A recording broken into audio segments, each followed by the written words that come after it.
I'm a 22-year-old woman from a small village nestled between the rolling hills and deep forests of our homeland.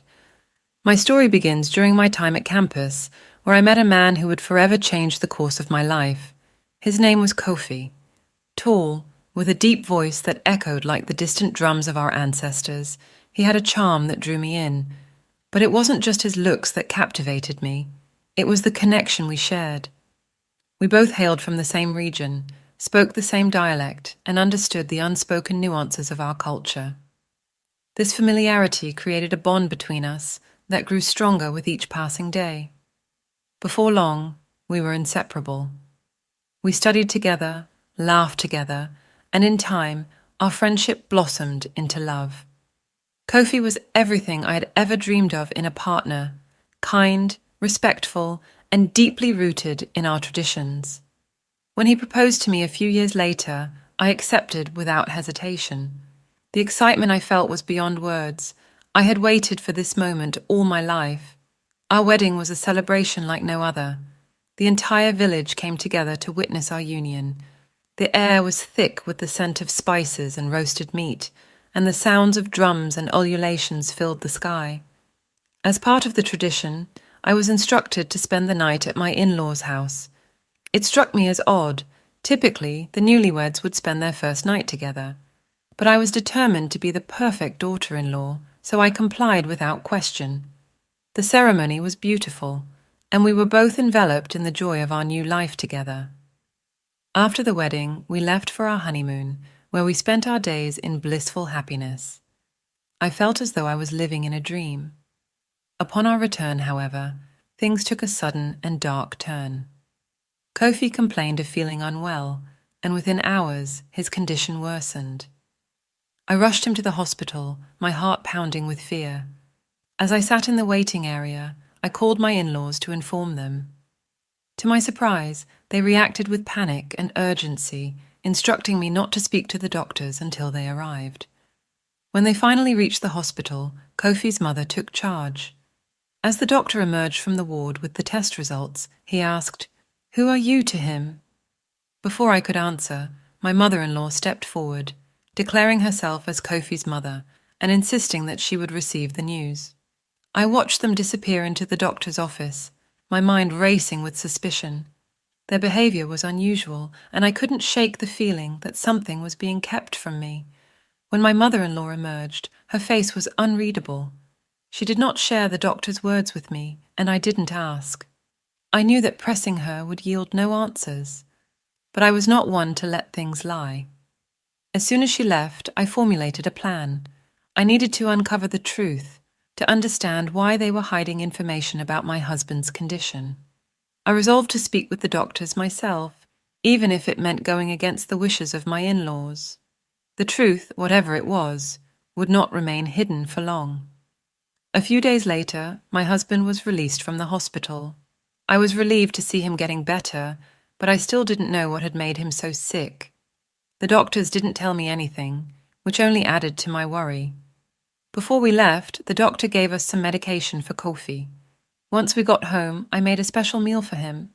As we sat together, I tried to ask him about his illness, but he brushed it off, saying I was being too sensitive. His response hurt me because I wasn't expecting him to dismiss my concerns so easily. The next morning, I woke up early and told Kofi I was going to the market to get some vegetables. Before I left, I secretly took some of his medication with me. I didn't go to our local market, but instead travelled to the next town, where I consulted with a doctor at a pharmacy. I wanted to know what these medicines were for. When the doctor explained what the drugs were for, I felt like the ground had been pulled out from under me. I couldn't believe what I had just heard, and I almost wished I hadn't tried to find out. My husband had always been sickly that made him unable to have children, and he was always too weak to try. I went to the market as I had planned, but my mind was spinning.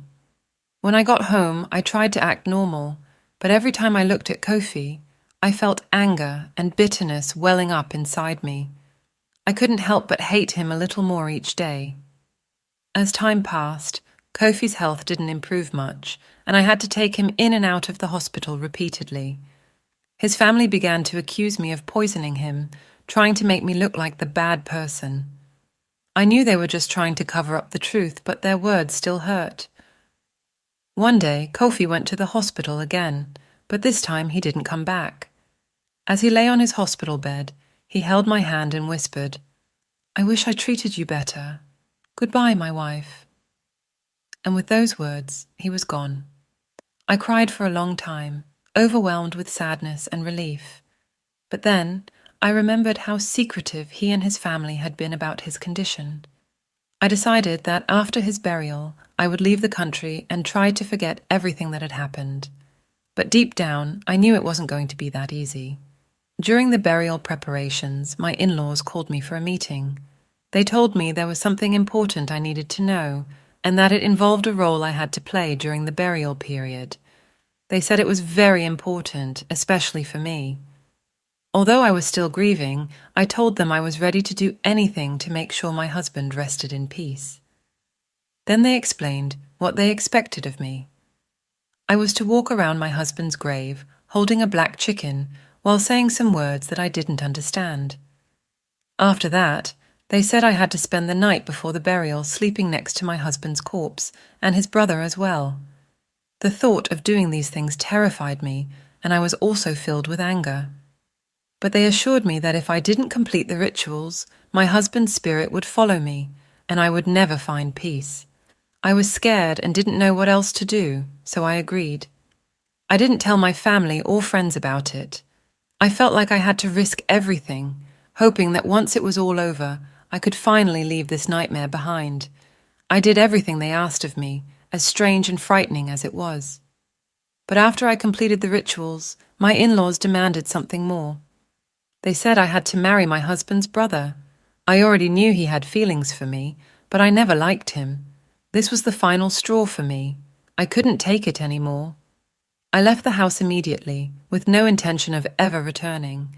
I thought that would be the end of it, but life had another twist in store for me.